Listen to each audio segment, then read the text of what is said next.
يا أيها النبي قل لأزواجك وبناتك ونساء المؤمنين يدنين عليهن من جلابيبهن ذلك أدنى أن يعرفن فلا يؤذين وكان الله غفورا رحيما. اعوذ باللہ من الشیطان اللعین الرجیم. بسم اللہ الرحمن الرحیم. الحمد للہ رب العالمین وصلی اللہ علی سیدنا محمد وآلہ الطیبین الطاہرین واللعنۃ علی اعدائهم اجمعین من الآن الى قیام یوم الدین. اما بعد فقد قال اللہ تبارک وتعالی فی محکم کتابہ المجید وفرقانه الحمید وهو أصدق الصادقين وقوله الحق. بسم الله الرحمن الرحيم. يا أيها النبي قل لأزواجك وبناتك ونساء المؤمنين يدنين عليهن ذلك أدنى أن يعرفن فلا يؤذين وكان الله غفورا رحيما. صدق الله العلي العظيم. محترم ناظرین، سلام علیکم ورحمۃ اللہ وبرکاتہ. فلسفہ حجاب کے حوالے سے آج ہماری چھٹی نشست ہے. خداوند متعال حجاب کے حوالے سے بہت تاکید فرما رہا ہے. بہت ساری ایسی آیات ہیں جو حجاب کے حوالے سے ہی ہیں. ائمہ معصومین علیہم السلام کی روایات، بحار الانوار، وسائل الشیعہ، ایسی بڑی بڑی کتب میں بہت ساری روایات تاکید کے ساتھ ہیں کہ حجاب مسلمان عورت کے لیے ضروری اور لازم ہے. تو اس حوالے سے آپ کی خدمت میں کچھ عرائض کیا تھا کہ اسلام میں مثالی خاتون کون سی ہے. اسلام میں مثالی خاتون ہم نے کچھ ذکر کیا تھا کہ مثالی خاتون باعفت خاتون، باشرف خاتون، باتقوی خاتون، با ایمان خاتون. اسلام کے اندر حجاب اگر اپنا حجاب کو تقوی کے عنوان سے پہنے، اپنے حجاب کو ایمان کا لیول لگا کے پہنے، اپنے حجاب کو خدا اور رسول کو حاضر و ناظر رکھ کر پہنے، چاہے اپنا کوئی محارم ہوں یا نہ ہوں، ان کی عدم موجودگی میں جس طرح ان کی موجودگی میں حجاب پہنتی ہے خاتون، ان کی عدم موجودگی میں بھی اگر حجاب پہنے تو اس کا مطلب یہ ہے کہ خاتون جو ہیں باعفت باشرف خاتون ہے، اس لیے کہ اس کو کوئی فرق نہیں پڑتا ہے. قبر میں اس کا شوہر آنا نہیں ہے، اس کے والدین آنے نہیں ہیں، اس کے بھائی نہیں آ رہے، ہر ایک کی اپنی قبر ہے. تو اس لیے کہ حجاب جب ایک مومنہ، ایک مسلمان عورت پر واجب ہے حجاب، تو اب کسی سے وہ کہنے کی ضرورت نہیں ہے کہ خود سمجھے، کیونکہ حجاب میں آپ کی قیمت ہے.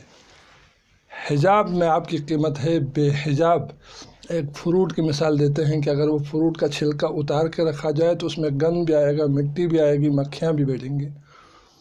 اگر وہ چھلکے ساتھ رہے اور اس میں جو ہے پیکنگ میں رہے تو وہ تازہ بھی رہتا ہے اور اس کے جو ہے تازگی برقرار رہتی ہے، اس میں مٹھاس زیادہ ہے. تو خاتون کے لیے حجاب اہم اور ضروری ہے. ہم نے آپ کی خدمت میں ذکر کیا تھا کہ صفات باحجاب خاتون کی، مثالی خاتون کی صفات میں سے ہی، صفات حسنہ میں سے جن کی تاکید کیا ہے کہ ایماندار ہوں اور عمل صالح انجام دے دیں. قرآن مجید مثالی خاتون کی صفات کا تذکرہ کرتا ہے کہ نیک اور شائستہ خاتون کی صفات کا ہم نے ذکر کیا تھا. ان میں کہا تھا کہ ایمان اور نیک عمل صالح ہو. آج ذکر کرتے ہیں کہ وہ خاتون جو نیک اور عمل صالح انجام دینے کے ساتھ ساتھ خدا اور رسول صلی اللہ علیہ وآلہ وسلم کے اطاعت اور ان کے فرامین کے سامنے سر تسلیم خم کرے. نیک کردار اور شائستہ خاتون کی علامت یہی ہے۔ ان کی خصوصیت یہ ہے کہ وہ خدا اور رسول کی مکمل اطاعت گزار ہوں، ان کے فرامین اور ہدایت پر من و ان بغیر چون چرا تسلیم خم کرے۔ وہ خاتون باحجاب کہلائے گی اور وہ خاتون جو ہے مؤمنہ کہلائے گی۔ وہ خاتون وہی ہوگی جو رسول اور اللہ کے رسول کی اطاعت کرتی ہوگی۔ اس حقیقت کو بہت سی آیات میں، قرآن مجید کی بہت سی آیات میں ذکر ہوا ہے۔ ان میں سے ایک آیت آپ کی تلاوت کرتا ہوں آپ کی خدمت میں کہ خداوند متعال ارشاد فرماتا ہے وَمَا كَانَ لِمُؤْمِنٍ وَلَا مُؤْمِنَةٍ إِذَا قَضَى اللَّهُ وَرَسُولُهُ إِذَا قَضَى اللَّهُ وَرَسُولُهُ أَمْرًا أَن يَكُونَ لَهُمُ الْخِيَارَةُ مِنْ أَمْرِهِمْ وَمَنْ يَعْصِ اللَّهَ وَرَسُولَهُ فَقَدْ ضَلَّ ضَلَالًا مُبِينًا۔ سورہ احزاب کی آیت نمبر 36 ہے، اور کسی مومن مرد یا عورت کو یہ اختیار نہیں ہے۔ دیکھو ہم نے اطاعت کی بات کی ہے، اطاعت اللہ اور اطاعت رسول کی بات کی ہے۔ مومن مرد یا عورت کو یہ اختیار نہیں ہے کہ جب خدا اور رسول کسی امر کے بارے میں فیصلہ کر دیں تو وہ اپنے امر کے بارے میں صاحب اختیار بن جائے، اور جو بھی خدا اور رسول کی نافرمانی کرے گا تو بڑی کھلی ہوئی گمراہی میں مبتلا ہوگا، اس لیے کہ اطاعت اللہ اور اطاعت رسول، اطیعوا اللہ و اطیعوا الرسول و اولی الامر منکم، اللہ کی اطاعت کرے اور اللہ کے رسول کی اطاعت کرے۔ اور اولی الامر منکم، تم میں سے جو اولی الامر ہے وہ کون ہے؟ وہ ائمہ اطہار علیہم السلام ہے، اللہ کے رسول کے بعد ان کے جانشین ہے، وہ اولی الامر ہے، ان کی اطاعت کرنا فرض ہے اور واجب ہے۔ ایمان باللہ اور ایمان بالرسول کا مطلب یہی ہے کہ امر اور نہی کا حق صرف اللہ اور اللہ کے رسول کو ہی حاصل ہے، اور مومن اسے صدق دل سے تسلیم کرتا ہے، وہی مومن کہلائے گا اور وہی مومنہ کہلائے گی۔ یہ بات معقول نہیں ہے کہ اللہ کے فیصلے کے مقابلے میں کسی کو اپنا فیصلہ صادر کرے اور اپنا اختیار کسی مومن کے اوپر ٹھونس دے اور کسی پر اپنا اختیار کو مسلط کرے، نہیں، بلکہ یہ ہے کہ خدا اور خدا کا رسول کیا کہتا ہے اس پر مومن اور مومنہ من و ان تسلیم کرتے ہیں۔ یہی حیا اور عفت کی علامت اور تقوی کی علامت ہے۔ مولانا مودودی جو اہل سنت کے بہت بڑے عالم دین ہیں، وہ کہتا ہے کہ جسے مسلمان رہنا ہو، اپنے آپ کو مسلمان کا ٹائٹل لگانا ہو، اس کو لازماً حکم خدا اور حکم رسول کے آگے جھکنا ہوگا، اور جسے نہ جھکنا ہو اس کو سیدھی طریقے سے جھکنا پڑے گا، ماننا پڑے گا، کیونکہ وہ مسلمان نہیں ہے جو نہ مانے گا، چاہے اسے مسلمان ہونے کا بہت بڑا اعزاز حاصل ہو، لیکن میدان عمل میں آ کے اپنے آپ کو بڑا مسلمان تصور کرے، لیکن میدان عمل میں اللہ اور اللہ کے رسول کی اگر اطاعت نہیں کرتا ہے تو وہ مسلمان کا لائق نہیں، بلکہ یہ کہتا ہے کہ اسلام سے خارج ہے، وہ مسلمان ہی نہیں ہے۔ تو اس کا مطلب یہ ہے کہ انسان کو ایمان اور عمل صالح کے بعد اطاعت اور اطاعت اللہ اور اطاعت رسول بجا لانا ہوگا۔ پہلے ایمان شرط ہے، ایمان لائے رسول کون ہے، رسول اللہ کون ہے، ہمیں کس نے خلق کیا، اس کائنات کو کس نے خلق کیا ہے، یہ تمام معرفت ہونے کے بعد، ایمان لانے کے بعد اطاعت کرے، میدان عمل میں اتر جائے۔ اور تیسری صفت مومنہ خاتون کے لیے عفت اور پاک دامنی ہے۔ تیسری صفت مومنہ خاتون کی عفت اور پاک دامنی۔ قرآن مجید کی مثالی خاتون وہ ہے جو عفت اور پاک دامنی کی دولت سے مالا مال ہو، عفت اور پاک دامنی کی دولت سے سرشار ہو، وہی خاتون باعفت باحیا باتقوا کہلائے گی، اور وہی خاتون مثالی خاتون ہوگی اسلام میں، قرآن کی روح سے، اسلام کی روح سے، اور ائمہ اطہار علیہم السلام کے نظر میں۔ اس موضوع سے متعلق بہت ساری آیات ہیں، اور بعض آیات کا تعلق ہے مطلق جو ہیں، بعض آیات کا تعلق ہے مطلق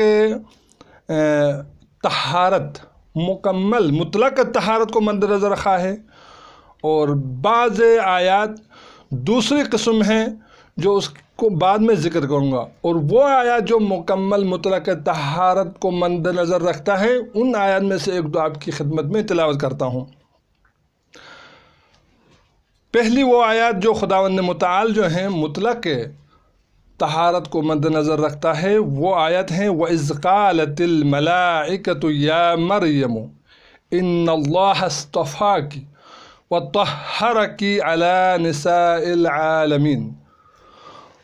اور وہ وقت یاد کرو جب فرشتوں نے کہا اے مریم بے شک اللہ نے تمہیں برگزیدہ کیا ہے، چنا ہے، اور انہیں پاکیزہ بنایا ہے دنیا کی تمام خواتین پر آپ کو ہی چنا ہے۔ جب فرشتوں نے یہ کہا تو اس آیت میں مطلب یہ ہے کہ عورتوں کی پاکیزگی اور طہارت کی اہمیت کو بیان کرتی ہے یہ آیت۔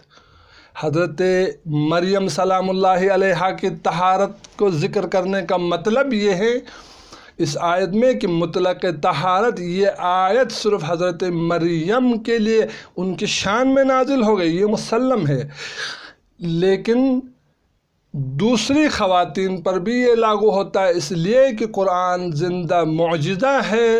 قرآن اس زمانے کے لیے بھی تھا تو قرآن اس زمانے کے لیے بھی ہے، قرآن اس زمانے کی خواتین کے لیے بھی تھا تو آج کے زمانے کے لیے بھی ہے، اور آنے والے وقت کے لیے تا قیامت تک قرآن زندہ معجزہ ہے۔ جیسے حجاب کا ذکر اگر پہلے ہوا ہے تو وہ حجاب کا ذکر آج بھی ہے، کوئی نسخ نہیں ہوا ہے، کوئی حکم تازہ ہے، گویا کہ ابھی نازل ہو گیا ہے، ایسا ہے۔ اور دوسری آیت، اب اس آیت میں تو یہ ہے کہ ہر عورت کو بہترین اور شائستگی کا معیار بتایا، طہارت کا معیار بتایا ہے ہر عورت کو۔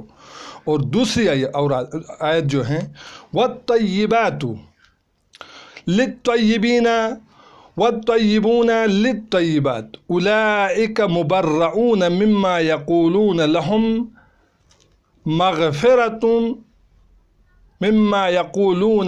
مغفرة ورزق کریم۔ اور پاکیزہ عورتیں پاکیزہ مردوں کے لیے ہیں، اور پاکیزہ مرد پاکیزہ عورتوں کے لیے ہے۔ یہ ان باتوں سے پاک اور منزہ ہیں جو لوگ بناتے ہیں، ان کے لیے مغفرت اور باعزت اور رزق ان کے لیے ہے۔ یعنی اس کا مطلب یہ ہے کہ ظاہر ہے یہاں پہ آیت میں ذکر کرنے کا یہ ہے کہ پاکیزہ خاتون، باعفت خاتون، جس کی طہارت کو مد نظر رکھا۔ طہارت سے مراد پاک دامنی ہے، باعفت ہے، باحیا ہے، باشرف ہے، باکرامت ہے۔ حضرت زہرا سلام اللہ علیہا اس آیات کی، ان آیات کی بطور اتم مصداق اظہر ہے، اس لیے کہ زہرا سلام اللہ علیہا کی شان میں ہی تو آئے تطہیر نازل ہو گئی ہے۔ انما یرید اللہ لیذہب عنکم الرجس اہل البیت ویطہرکم تطہیرا، پنجتن پاک کی شان میں ہی تو نازل ہو گئی قرآن مجید کی آیت۔ طہارت، مطلق طہارت، ہر رجس سے اور ہر پلیدی سے اہل بیت علیہم السلام دور ہیں۔ تو مسلمان خاتون کو بھی چاہیے کہ صدیقہ طاہرہ فاطمہ الزہرا سلام اللہ علیہا کی سیرت کو اپنائیں اور ان کی سیرت کا مطالعہ کریں، ان کے سیرت کو سنیں، علماء سے سنیں، اگر پڑھ نہیں سکتے ہیں تو کسی سے پوچھیں، کسی سے سنیں، باعفت اور باکرامت اور باتقوا باعلم کسی خاتون سے پوچھیں۔ ایسا نہیں ہے کہ ہمیں علم نہیں ہے، ہمیں معلوم نہیں ہے، ہم کہاں سے لا سکتے ہیں۔ کوئی بھی کہہ نہیں سکتا ہے کہ اس زمانے میں ہمیں معلوم نہیں ہوا، ہمیں پتہ نہیں چلا۔ قیامت کے دن کوئی بھی نہیں کہہ سکتا ہے خدا کی بارگاہ میں کہ ہمیں علم نہیں تھا، بلکہ ہر ایک کو علم ہے۔ اس زمانے میں سب کے پاس وسائل ہیں، کسی بھی طریقے سے وسائل ہیں، ان وسائل کو استعمال کرے، حیات طیبہ کیسے گزارنا ہے اور ائمہ معصومین علیہم السلام کے فرامین پر کیسے عمل کرنا ہے اور ان کی سیرت پر کس طرح چلنا ہے، ہر ایک پر فرض ہے کہ اس کا مطالعہ کرے، اس کو سنے اور لوگوں کے پاس جائے۔ باعمل باعلم علماء ہے اور خواتین ایسی باعلم خواتین ہیں بہت زیادہ، ان کے پاس جائیں، سنیں کسی طریقے سے بھی، اس لیے کہ حجاب یہ وہی حجاب ہے۔ صدیقہ طاہرہ سلام اللہ علیہا نے سیرت بیان کیا ہے کہ ہمارے لیے نمونہ چھوڑ کے گئی ہے۔ ائمہ معصومین علیہ السلام کی روایات میں تاکید ہے، سیدہ زینب سلام اللہ علیہا کی روایات ہے، اور انہوں نے عملی طریقے سے بتایا ہے کہ حجاب کیا ہے۔ تو آج کی خاتون کے لیے بھی ضروری ہے کہ حجاب کرے، اور حجاب کس طرح کرنا ہے سنے، لوگوں کو، علماء کو سنے اور ان کی سیرت پر عمل کرنے کی کوشش کرے۔ یہی دنیا میں بھی کامیابی ہے اور آخرت میں بھی کامیابی ہے۔ خداوند متعال سے دعا ہے کہ پروردگار ہماری ماؤں بہنوں کو، تمام خواتین کو، مسلمانان عالم جہاں کہیں بھی ہیں، ان تمام خواتین کو سیرت سیدہ زہرا سلام اللہ علیہا اپنانے کی توفیق عطا فرمائے اور ان کی سیرت پر چلنے کی توفیق عطا فرمائے۔ دنیا میں بھی زیارت سیدہ زہرا سلام اللہ علیہا کی سیرت پر چلنے کی اور آخرت میں ان کی شفاعت نصیب فرمائے۔ وآخر الدعوانا